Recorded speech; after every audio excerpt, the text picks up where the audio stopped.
안녕하세요. 인문예술 감성지능 강의 시작하도록 하겠습니다. 4주차 세 번째 시간입니다. 4주차 세 번째 시간은요, 스트레스가 우리 마음에 미치는 부정적 영향에 대해서 알아보겠습니다. 스트레스를 받으면 우리 마음에 어떤 영향을 미칠까요? 네, 첫 번째로 그렇게 좋지 않은 마음이 들죠. 네. 그리고 또 어떤 영향이 미칠까요? 우리 마음에 미치는 영향에 대해서 알아보도록 하겠습니다. 자, 스트레스가 우리 마음에 미치는 부정적 영향들에서 알아보기 위해서 우리 첫 번째, 스트레스가 정서에 미치는 영향, 그리고 인지에 미치는 영향, 이렇게 나누어서 살펴보겠습니다. 스트레스가 우리 마음에 미치는 부정적 영향들 중에서 스트레스가 정서에 미치는 영향, 인지에 미치는 영향, 이렇게 살펴보겠습니다. 스트레스가 정서에 미치는 영향 중에서 첫 번째, 어떤 게 있을까요? 그렇죠, 분노입니다. 그 다음 무엇인가요? 여기 빨간색 글자로 되어 있는 거 한번 읽어보십시오. 네, 맞습니다. 불안입니다. 불안. 그 다음 무엇인가요? 네, 우울입니다. 자, 요 세 가지에 대해서 한번 살펴보겠습니다. 스트레스가 우리 마음에 미치는 부정적 영향들 중에서 우리 정서에 미치는 영향, 첫 번째, 분노입니다. 자, 사소한 짜증에서 시작해서 통제하기 어려운 경로까지 다양한 강도의 분노가 존재합니다. 자, 이렇게 스트레스를 받아서 분노로 이렇게 표현을 하면 어떠한 긴장을 했던 나의 정서가 해소가 될까요? 정신분석에서는 이러한 정서 표현이 정서적 긴장을 해소한다고 보지만, 이로 인해서 가족이나 친구와 같이 지속적인 관계를 유지해야 하는 경우에는 분노를 표현한다고 정서적 긴장이 해소되지 않고 관계를 더 악화시키고 새로운 스트레스를 유발하며 자신의 감정을 잘 통제하고 상대에게 효과적으로 전달할 방법을 찾아야 한다고 합니다. 자, 분노는 스트레스를 받았을 때 우리가 느끼는 어떤 정서, 분노라는 정서는 상대방의 행동에 화가 나 있으니 그런 행동을 하지 말라는 신호이므로 정당하긴 하지만 충동적으로 표현하기보다는 심호흡 한번 해볼까요, 여러분? 저는 흉식 호흡을 자주 하는 편입니다. 흉식 호흡을 하면서 좀 나의 정서를 좀 이렇게 다루는 편이에요. 흉식 호흡 한번 해볼까요? 심호흡 시작. 네, 저는 흉식 호흡 할 때 갈비뼈를 이렇게 잡아보거든요. 갈비뼈를 이렇게 잡고 숨을 쉬면 갈비뼈가 이렇게 확장이 되어야 돼요. 한번 코로 숨을 한번 쉬어볼게요. 숨 쉬고 갈비뼈가 이렇게 커지죠? 내쉬고 닫고. 아주 깊이 합니다. 저는 심호흡. 자, 심호흡이나 분노가 일어날 때 심호흡이나 잠깐 멈춤으로 분노를 통제한 후 자신이 상대방의 행동으로 인해 화가 났으며 다음부터는 그렇게 행동하지 말라고 요구해야 합니다. 자, 두 번째, 스트레스가 우리 마음에 미치는 부정적 영향 중에서 두 번째, 불안입니다. 네.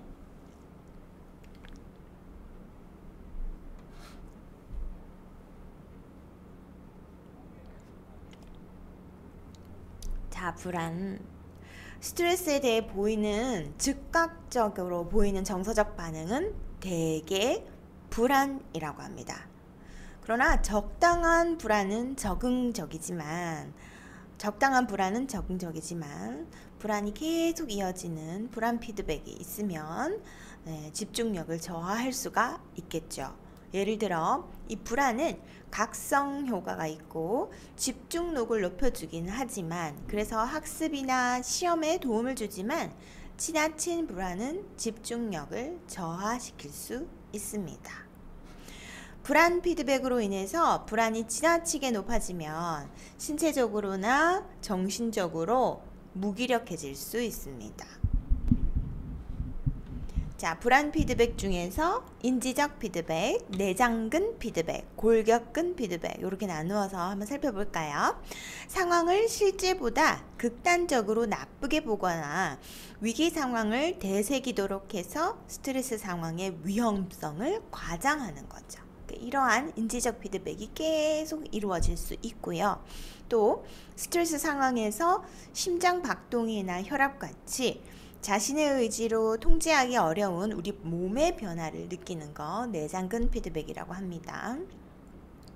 또 근육 긴장으로 인한 손의 떨림이나 어색한 목소리 같은 우리 몸의 변화를 느끼는 것도 골격근 피드백이라고 하는데, 이런 세 가지 종류의 불안 피드백에 고리가 이어질 수 있다는 측면이 있고요. 이러한 불안에 대처하는 방법으로 한 가지 피드백만 잘 조절하면 불안을 조절할 수 있다고 합니다. 근육을 충분히 이완시켜 골격근 피드백을 억제하는 것으로 스트레칭이나 근육 이완 등이 있습니다. 그리고 두 번째, 최악의 상황을 상상하도록 만드는 부정적인 이 사고 연쇄를 중단시켜서 인지적 피드백, 인지적 불안 피드백을 억제하는 것입니다. 숫자를 거꾸로 세어본다든지 즐거웠던 과거 기억을 떠올리면서 불안에 대처하는 방법이 있습니다. 자, 그리고 스트레스가 우리 마음에 미치는 부정적 영향, 세 번째, 우울입니다. 원하는 바를 이루지 못해서 느끼는 좌절이나 가까운 사람의 죽음 때문에 슬플 때 우울을 느끼기도 하는데요. 이 학습된 무기력 이론은 통제감이 떨어지면 무기력과 함께 우울이 발생할 수 있음을 주장하고 있습니다. 자, 여기서 학습된 무기력이라는 얘기가 나오는데요. 자, 여기 강아지가 이렇게 보이시죠?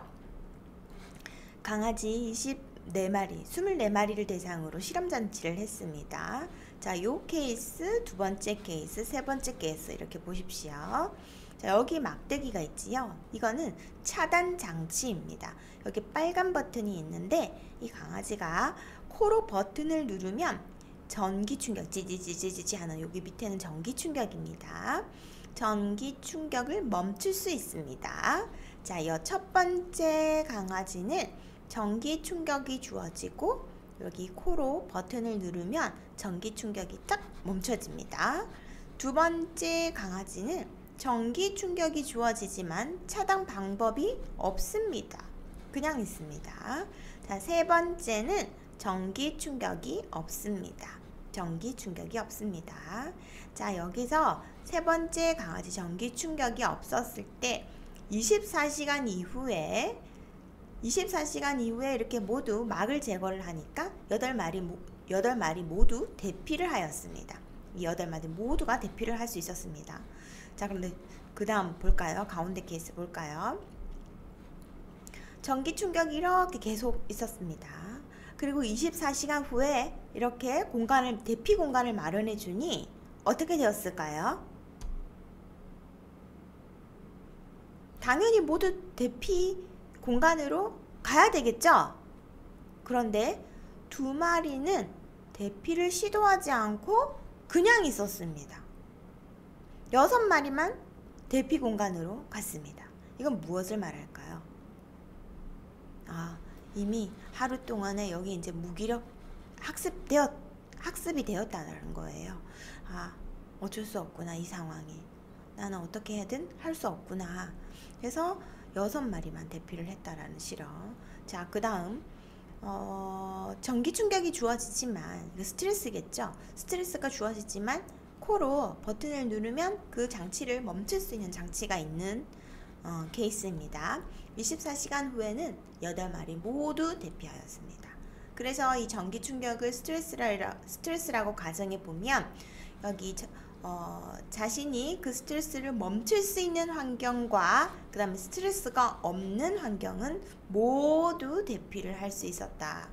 그런데 내가 어떻게 할 수 없는 상황이구나 라고 받아들이는 케이스에는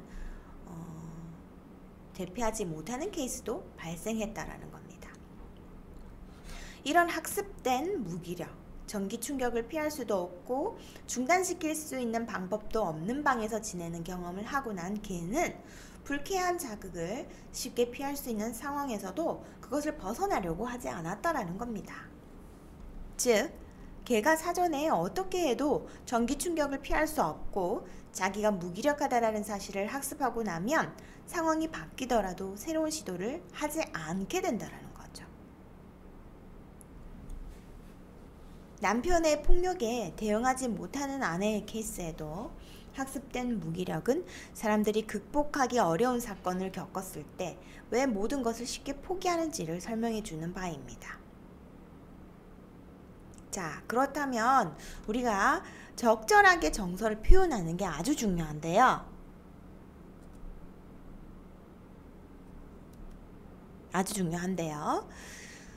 자, 자신의 감정을 솔직하게 표현하는 것을 어렵게 느낀다고 합니다.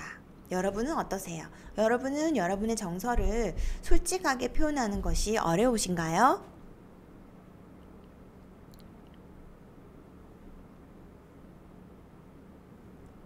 네, 우리 사회는 여전히 직접적이고 솔직한 감정 표현을 문제시하는 경향이 있습니다. 특히 직장인요. 슬픔을 솔직하게 표현하는 남자에 대해서는 그렇게 관대하지 않지요. 그리고 감정을 솔직하게 표현해서 저 사람이 나를 어떻게 생각하면 나를 이렇게 생각하면 어떡하지? 라는 그냥 지금의 관계를 유지하고 싶은 시도를 먼저 하기 때문에 나의 감정을 솔직하게 표현해서 어떻게 인간관계를 깨지는 것을 이제 두려워하는 거죠. 그러나 이러한 감정을 너무 억제하게 되면 어떠한 문제가 발생하냐면 감정의 지나친 억압은 정신적으로 신체적으로 장애를 유발할 가능성이 있습니다. 너무 속상하고 억울할 때는 심혈관 장애를 일으킬 수 있는 확률이 높아진다는 거죠. 그래서 감정을 표현하지 않으면 상대방은 잘못한 것이 무엇인지 모르기 때문에 계속 불쾌감을 유발하는 행동을 할 수 있고 또 상대방에 대한 부정적인 감정이 우회적으로 표현이 되어서 진실한 인간관계가 어려울 수 있고요. 감정을 표현하는 능력은 다른 능력과 마찬가지로 사용하지 않으면 퇴화될 수 있습니다. 자, 스트레스가 우리 마음에 미치는 부정적 영향 중에서 정서에 관한 영향을 살펴보았고요. 자, 이번에는 인지에 미치는 영향 살펴보겠습니다. 스트레스가 우리 인지에 미치는 영향. 적절한 스트레스는 당연히 주의력을 높이고 기억력을 높이는 긍정적인 효과를 보이기도 하지만 지나친 스트레스는 주의력과 기억력을 포함한 인지 기능에 부정적 영향을 미칩니다. 그래서 인지 기능을 저하시키고 수행 기능도 저하시킬 수 있습니다. 시간적 압박감 같이 과잉 부담을 주는 어떤 스트레스는 터널 시야 현상이 나타나서 딱 그거 하나만 보는 거죠. 그래서 다양한 가능성을 고려하기보다는 이미 알고 있었던 제한된 정보에 의해서 즉각적으로 반응을 하려고 하기 때문에 인지 기능에 저하가 있다라는 것을 알 수 있고요. 또는 스트레스로 인한 각성이 적절할 경우에는 높은 수행을 보이지만 너무 지나치거나 너무 낮게 되면 수행이 떨어지게 되죠. 농구슛을 할 때 혼자 하는 경우와 친구와 경쟁하는 경우에는 어떨 때 더 수행이 높을까요?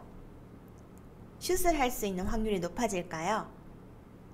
사람에 따라 다를 수 있지만 적당한 스트레스, 적당한 친구와 경쟁, 적당한 경쟁을 하는 경우에는 슛을 할 수 있는 확률이 높아진다. 그러나 너무 뭐 대회를 나간다든지 그 대회가 자기한테는 너무나 큰 스트레스로 다가온다든지 혹은 극도의 어떤 긴장감을 주는 상황일 경우에는 오히려 수행 능력이 떨어진다라는 겁니다. 그래서 단순한 과제는 각성 수준이 높을 때 수행이 좋지만 좀 어려운 수준의 과제를 할 때는 각성 수준이 높으면 더 못하는 거예요. 그래서 적당한 수준의 스트레스에서 수행하는 것이 높다. 네, 그리고 잘해야 한다는 압력이 느껴지면 지나치게 자의식이 활성화되어서 주의력이 분산되어서 수행 능력이 저하될 수 있습니다.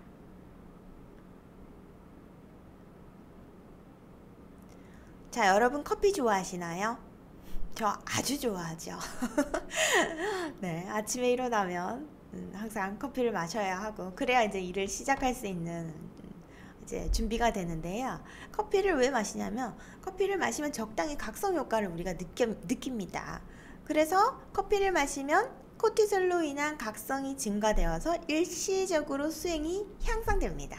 하지만 너무 많이 먹게 되면 어떻게 하죠? 너무 각성이 되면은 오히려 집중이 안 되는 상황도 일어나지요. 네.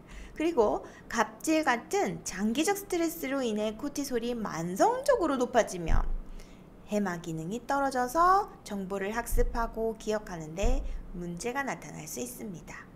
그래서 적당한 스트레스는 집중력을 높여서 학습과 기억에 도움이 되지만 스트레스가 지속적이면 문제를 일으킬 수 있다는 거 알 수 있었습니다.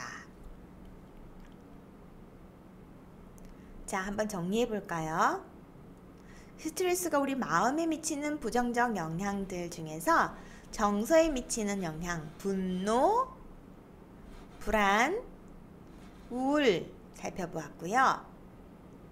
하지만 여기서 중요한 건 적절히 표현하는 정서 중요하다. 그리고 스트레스가 인지에 미치는 영향, 적당한 스트레스는 주의력과 기억력을 높이지만 너무 이게 지나치다 보면은 인지 기능도 저하되고 수행 능력도 떨어진다. 자, 그런데 똑같은 스트레스라 하더라도 똑같은 업무 환경이라 하더라도 모두 다 같은 수행 과제가 주어졌다 하더라도 이 스트레스를 받아들이는 어떤 반응에 영향을 미치는 요인들이 있더라. 첫 번째, 강인성. 두 번째, 지각된 통제감. 세 번째, 사회적 지지. 자, 보겠습니다. 강한 성격을 가진 사람, 강인성. 강한 성격을 가진 사람과 약한 성격을 가진 사람, 이런 요인들이 영향을 미치더라. 강한 성격을 가진 사람은 자신, 가족, 공동체 문제 등에 관심을 보이고 몰입합니다. 그리고 자신의 일에 자신이 영향을 끼칠 수 있다고 믿고 있습니다. 스트레스를 성장을 위한 자극과 기회로 받아들인다고 합니다. 반면에 약한 성격을 가진 사람은 자신과 인간관계와 삶이 무의미하다고 느낀다. 그리고 자신이 할 수 있는 일이 없으며 있더라도 아무런 영향을 미치지 않을 것이라고 생각합니다.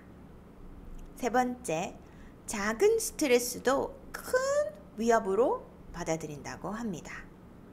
자, 여기서 여러분, 우리는 강한 성격을 가진 사람이 되고 싶으십니까? 약한 성격을 가진 사람이 되고 싶으십니까? 네, 저도 이렇게 보면 저도 강한 성격을 가진 사람이 되고 싶지만 이건 뭐 이 강인성이라는 거는 어떻게 개발할 수 있을까요? 자, 그 다음 두 번째, 지각된 통제감입니다.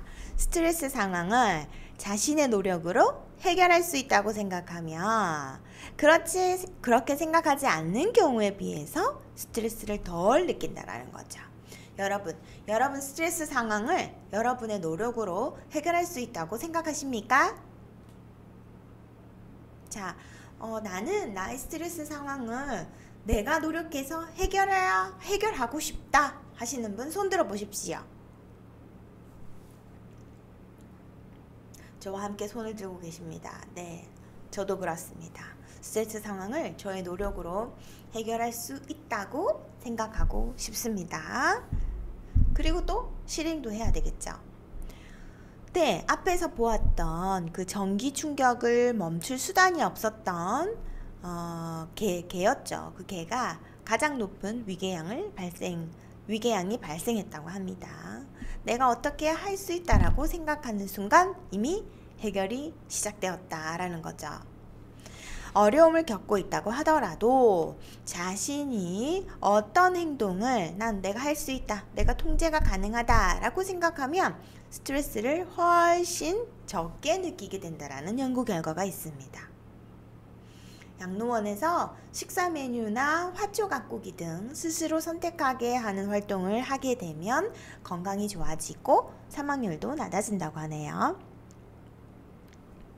그러나 어쩔 수 없는 상황이 있기 마련이죠. 어쩔 수 없는 상황에서는 상황을 통제할 수 있다고 생각하는 것보다 자신의 한계를 받아들여야 하는 것도 필요합니다. 자, 그 다음 세 번째, 스트레스 상황에서 누군가로부터 도움을 얻을 수 있다고 생각하면 스트레스를 덜 느끼게 된다고 합니다. 네, 여기서 기혼자의 예시가 나오는데요. 기혼자 가정에서 정서적 위안을 훨씬 더 많이 받을 수가 있죠. 네, 이러한 것들도 사회적 지지에 해당이 됩니다. 그리고 가까운 사람들로부터 얻을 수 있는 평가적 지지, 물질적 지지, 정서적 지지 등을 통해 우리는 자신감과 안정감을 얻을 수 있기 때문에 스트레스에 효과적으로 대응할 수 있다고 합니다. 아주 중요한 부분입니다. 자, 두 번째 여기 보십시오. 요거 부분. 자, 가까운 사람들로부터 얻은 그런 평가적 지지. 넌 잘하고 있어. 너무 고생하고 있구나. 앞으로도 잘할 수 있을 거야. 너 너무 열심히 살고 있어. 요런 그런 정서적 지지 등을 통해서 우리는 자신감과 안정감을 얻을 수 있습니다. 그래서 본 강좌에서 여러분 스트레스에 대처하는 자신의 이렇게 해결 방법을 나중에 토의에서 강의 Q&A에서 이렇게 작성하실 텐데요. 그때 서로에게 사회적 지지를 줄 수 있는 멘트를 주면 좋을 것 같습니다. 그 다음 스트레스 유형에 따라서 필요한 사회적 지지의 유형도 달라져야 합니다. 예를 들어 사고로 아내를 잃었다면 물질적 지지보다는 정서적 위안이, 그리고 어려운 상황에서 공부하는 청소년에게는 정서적 지지만이 아니라 물질적 지지도 필요하다라는 거죠. 자, 이렇게 해서 여러분 스트레스의 반응에 영향을 미치는 요인으로 강인성과 지각된 통제감 그리고 사회적 지지 이렇게 살펴보았습니다. 4주차 세 번째 시간에는 스트레스가 우리 마음에 미치는 부정적 영향들에 대해서 살펴보았습니다. 자, 여러분 이번 강의도 의미 있는 시간으로 여러분에게 다가갔으면 좋겠습니다. 매주차 또 매 시간마다 성실하게 임해 주셔서 정말 감사합니다. 강의 여기까지 하겠습니다. 수고하셨습니다.